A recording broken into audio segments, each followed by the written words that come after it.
Hola mi gente, ¿cómo están? Mi nombre es Alba Mar, me pueden decir Alba, el canal se llama Seriela, estamos aquí para hablar de libros, algunos de ellos en español desde Puerto Rico. Hello, my name is Alba Mar, you may call me Alba, channel name is Seriela, we're here to talk about books and some of them in Spanish from Puerto Rico. And today, I'm going to try to be really quick because this is the second time I've done this. My phone goes off just in case. Okay, be prepared. This is going to be the weekly check-in of what I've been reading, what I've finished during the week, and what I will continue reading for the next week. And I had forgotten to mention that on October 11th, by October 11th, I had finished Malcolm X, the autobiography, as told to Alex Haley. If you remember, we had, and still do, a great Voxer group in which we had some wonderful discussions about the book and other things. Now, this book, I have a few quibbles with it. First of all, right off the bat, cannot stand the misogyny, the rampant and repugnant misogyny that we find in this book, which was admittedly prevalent during that period, because I remember it. Yeah, I recall. Yes, which made it very difficult for me to read. The second quibble that I have with this autobiography is Alex Haley's voice, which I thought I could hear distinctly, despite the fact that in the epilogue he tries to emphasize the fact that Malcolm X chose him because he would be objective. But I, especially during the more melodramatic parts of the autobiography, I thought I could hear Alex Haley coming through loud and clear. I think one of the reasons why I forgot to mention this book is because I am also trying to finish the Marable biography of Malcolm X, A Life of Reinvention. And that's a thick book. I'll show it to you here. And I am more than halfway through. Marable explains that his purpose, his objective in writing this was to showcase Malcolm's political development as he went speaking throughout the country as a spokesman for the Nation of Islam, but at the same time, despite the fact that the Nation of Islam was reluctant to get involved in political issues and the civil rights movement, he was developing politically, right? And I could tell in this book. I'm not finished with it. I will continue. It'll probably take me a while. And one of the reasons I do want to finish is because there is another one that just came out called The Dead Are Rising, written by Les Payne and finished by his daughter after he passed recently. I will link a discussion, if I find it, that was that presented the book at the Schomburg, through the Schomburg. And I want to see the difference between all of these biographies. So yeah. The second book that I finished reading was, the biography of Frederick Douglass, written by David W. Blight. And I have to say that I cried, yes. By the time this was over, I was enamored and completely impressed by Frederick Douglass and his courage. In speaking truth to power, much as Malcolm X did. what I appreciated the most about this book was learning about Frederick Douglass as the minister to Haiti. Because you know that anything that has to do with the Caribbean, I will, I am drawn to.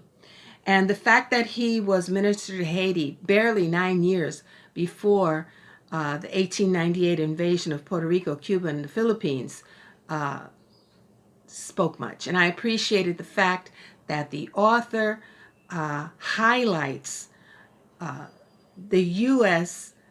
commercial interests, business interests that were behind a lot of the diplomacy in Haiti, and the military, the U.S. military's interest in a naval base, which got me thinking about maybe the fact that Haiti's strong aversion to having that kind of a military base on their land is what led to Guantanamo Naval Base in Cuba later on. Such a brave man.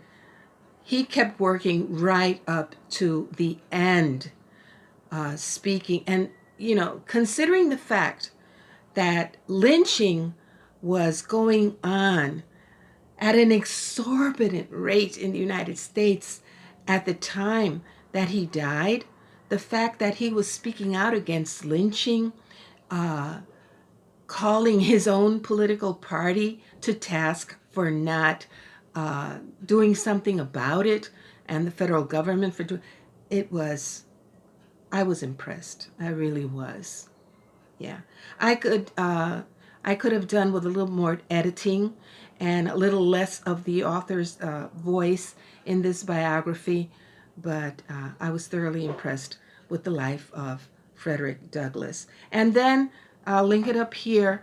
I read for these truths that we read, supplementary things for these truths.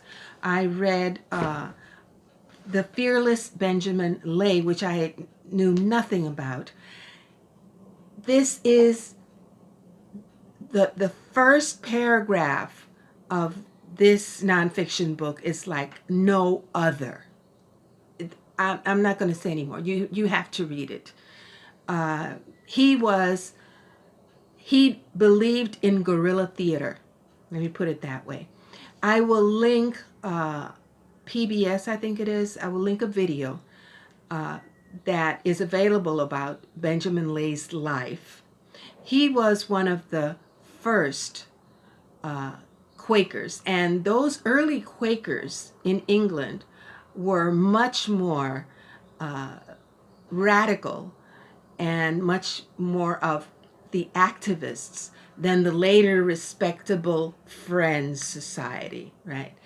And when he, after a lot of travels, he arrived in the United States, he was appalled that members of the Quaker community were slave owners, had enslaved other people, because he had been to Barbados with his wife and saw atrocities there and was against slavery.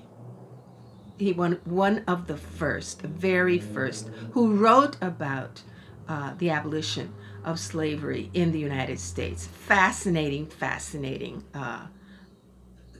person. I will continue reading Danny D, that I'm reading with Kim, and I will link her channel down below because I keep forgetting the name of her channel.